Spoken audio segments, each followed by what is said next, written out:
ہجرت کی رات میرے نبی نکلے تو ابو بکر کبھی آگے چلتے کبھی پیچھے چلتے، کبھی آگے چلتے کبھی پیچھے چلتے۔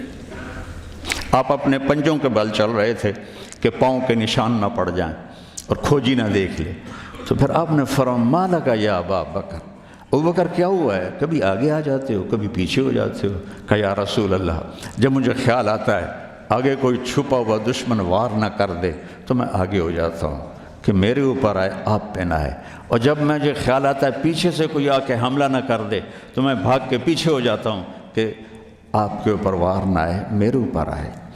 اور پھر جب غار ثور پر پہنچے، جبل ثور، تو آپ چڑھ نہیں سکتے تھے، ساری انگلیوں سے خون نکل رہا تھا، جو کہ آپ ایسے چلے تھے ایسے۔ ابوبکر نے کندھے پہ بٹھایا اور پورا پہاڑ طے کیا، اوپر لے گئے، آپ کو باہر بٹھایا، سارے سوراخ بند کیے، اور اس کے بعد سوراخ زیادہ تھے تو پگڑی کو اتارا، اس کو پھاڑ کے سوراخ بند کیے، پھر اس کے بعد سوراخ زیادہ تھے، کرتے کو اتارا اور پھاڑ پھاڑ کے سوراخ بند کیے، ایک جس میں سانپ تھا وہاں اپنی ایڑی کو رکھ دیا، کہا مرحباً یا رسول اللہ۔ آپ اندر آئے تو اندھیرا تھا، آپ کو پتہ نہیں چلا، جب تھوڑی سی روشنی ہوئی تو آپ نے دیکھا نہ کرتا نہ پگڑی۔ ابوبکر مالک، یہ کیا ہوا ہے؟ تیرا عمامہ کدھر ہے؟ تیرا کرتا کدھر ہے؟ تو کہا یا رسول اللہ یہ سوراخ تھے، مجھے ڈر ہوا کہ ان میں کوئی چیز آپ کو تکلیف نہ پہنچائے، تو میں نے اپنے کپڑے پھاڑ کے سوراخ بند کیے ہیں۔ تو ایک دم میرے نبی رونے لگے اور ہاتھ اٹھا کر کہا یا اللہ میں ابوبکر سے راضی ہوں، تو بھی اس سے راضی ہو جا اور اسے جنت میں میرا ساتھی بنا دے۔ تو ایک دم جبریل آئے، یا رسول اللہ، اللہ تعالیٰ فرما رہے ہیں ہم ابوبکر سے راضی ہو اور جنت میں آپ کا ساتھی بنا دیا۔ انہوں نے میرے نبی کی زندگی کو یوں سچ کر دکھایا۔ موسیٰ علیہ السلام کی قوم کو اللہ نے کہا جاؤ ملک شام جا کے عمالقہ سے لڑو،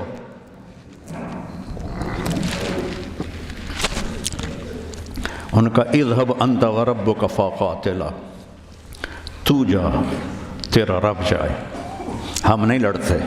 اور بدر کے لیے جب آپ نے پوچھا بولو کیا کرنا ہے، تو مقداد ابن اسود نے کہا اذا لا نقول كما قالت بنو اسرائیل اذهب انت وربك فقاتلا بل نقاتل امامك وخلفك وعن يمينك وعن شمالك۔ یا رسول اللہ ہم بنو اسرائیل نہیں ہیں کہ کہیں جا اور تو تیرا رب لڑے، ہم آپ کے آگے لڑیں گے، پیچھے لڑیں گے، دائیں لڑیں گے، بائیں لڑیں گے، ہماری لاشوں سے گزر کر وہ جائیں گے۔ بنو اسرائیل نے سمندر پار کیا، آگے پتھر کے بت کی پوجا ہو رہی ہے، یا موسیٰ اجعل لنا الہا کما لہم آلہہ، یا اللہ موسیٰ ایک خدا ہمیں بھی لے کر دو اس جیسا۔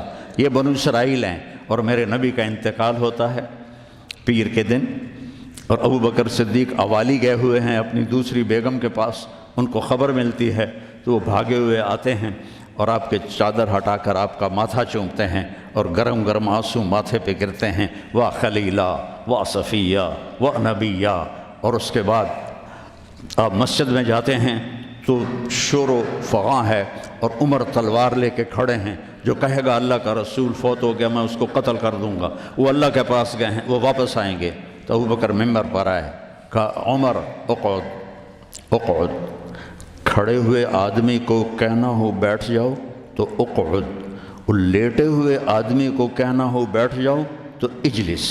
یہ حسن عربی ہے کہ ہر حیت کے لیے الگ لفظ ہے، کھڑے کے لیے اقعد، لیٹے ہوئے کے لیے اجلس۔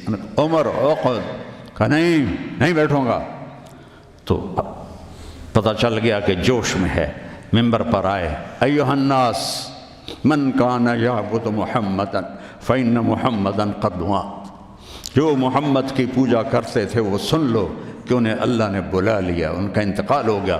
ومن کان یعبد اللہ فإن اللہ حی لا یموت، اور جو ایک اللہ کی پوجا کرنے والے ہیں ان کا رب زندہ ہے، موت سے پاک ہے۔ میرے نبی نے ایسے لوگ تیار کیے جنہوں نے میرے نبی کی زندگی کو سچ کر دکھایا اور جانوں کے نذرانے پیش کر کے آپ کی زندگی کو دنیا میں زندہ کیا۔ اس لیے واحد جماعت ہے صحابہ کی جن کی زندگی میں ان کو جنت کے وعدے کر دیے گئے، کلن وعد اللہ الحسنی۔ اس میں سابقین بھی اور لاحقین بھی، سب کے لیے جنت کا اللہ تعالیٰ نے وعدہ فرما دیا ہے۔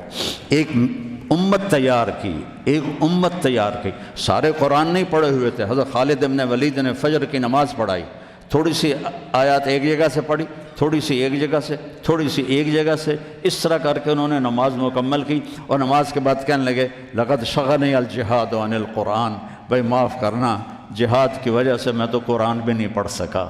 لیکن بنے کیا؟ وہ بنے کیا؟ موتا کی جنگ ہے اور میرے نبی کے سامنے منظر کھل چکا ہے۔ آپ نے فرمایا تھا جب چلے تھے کہ پہلا امیر زید بن حارثہ ہوگا، یہ شہید ہو تو پھر جعفر بن نبی طالب ہوگا، یہ شہید ہوں تو پھر عبداللہ بن رواحہ ہوں گے، یہ شہید ہوں تو پھر جسے مرضی بنا لینا۔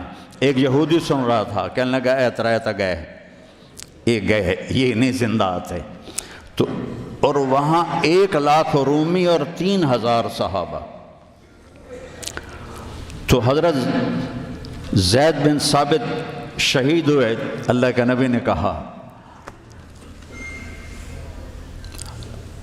تقدم زید فقاتل وقتل ودخل الجنہ ثم اخذ الرایۃ جعفر فقاتل وقتل ودخل الجنہ۔ پھر عبداللہ بن رواحہ ایک کونے میں 3 دن سے کچھ نہیں کھایا تھا، گوشت کی بوٹی نوچ رہے تھے کہ آواز پڑی جھنڈا گر گیا ہے عبداللہ، تو انہوں نے وہیں پھینکا۔ پہلے 2 درویش تھے، فقیر تھے، یہ بڑے مالدار تھے۔ پہلے 2 مہاجر تھے، یہ انصاری تھے۔ 4 بیویاں تھیں، باغات تھے، غلام تھے۔ فتردد بعد التردد، تو تھوڑی دیر کے لیے بیوی بچے غلام باغات کا خیال آیا، تو کہنے لگے عبداللہ بیویوں کا خیال ہے سب کو 3 طلاق، باغات کا خیال ہے سارے صدقہ، غلاموں کا خیال ہے سارے آزاد۔ اقسمت یا نفس لتنزلن کارہتن او لتطاوعن ان اجلب الناس وشد الرن ما لی اراکی تکرہین الجنہ قد طالما قد کنت مطمئنہ هل انت الا نطفۃ فی شنہ۔ اے عبداللہ کافی زمانہ گزر گیا ہے زندگی گزارتے ہوئے، چل اپنے ساتھیوں کے ساتھ مل تو بھی، اور جھنڈا اٹھایا اور آگے بڑھے۔ اور آپ نے فرمایا اب عبداللہ نے جھنڈا اٹھایا اور آگے بڑھے اور قتل ہوئے، اور پھر آپ خاموش ہو گئے تھوڑی دیر کے لیے۔ انصار کہنے لگے کہ ہمارے اوپر قیامت ٹوٹ پڑی کہ کیوں رک گئے۔ دونوں کی دفعہ تو فوراً فرمایا، اب کیوں رک گئے؟ پھر آپ نے کہا وَدَخَلَ الْجَنَّةَ۔ تو انصار نے عرض کی یا رسول اللہ آپ رک کیوں گئے تھے؟ کہا وہ تھوڑا سا اس کے دل میں کھٹک آئی تھی، اس لیے جنت میں جانے میں تھوڑی دیر ہو گئی۔ اب جھنڈا گر گیا، ثابت ابن اکرم نے جھنڈا اٹھایا، کون لے گا یہ جھنڈا؟ انہوں نے کہا تو لے، تو بدری صحابی ہے۔ تو لے کہا نہیں میرے بس کا نہیں ہے۔ کسی نے آواز دی خالد کو دو۔ خالد کی پہلی جنگ تھی، صلح حدیبیہ کے بعد ایمان لائے، اور ان کی پہلی جنگ تھی۔ وہ فرمانے لگے بھائی میں تو ابھی مسلمان ہوا ہوں، کسی اور کو جھنڈا دو۔ کہا نہیں، سب نے کہا بس خالد۔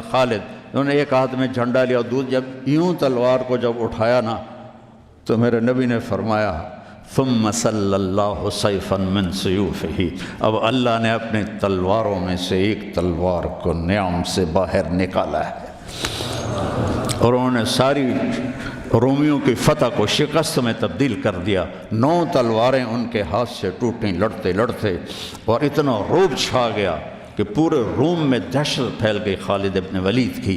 یہ لوگ میرے نبی نے تیار کیے تھے، ایک امت بنائی تھی، یہ میرے نبی کا عظیم ترین کارنامہ ہے۔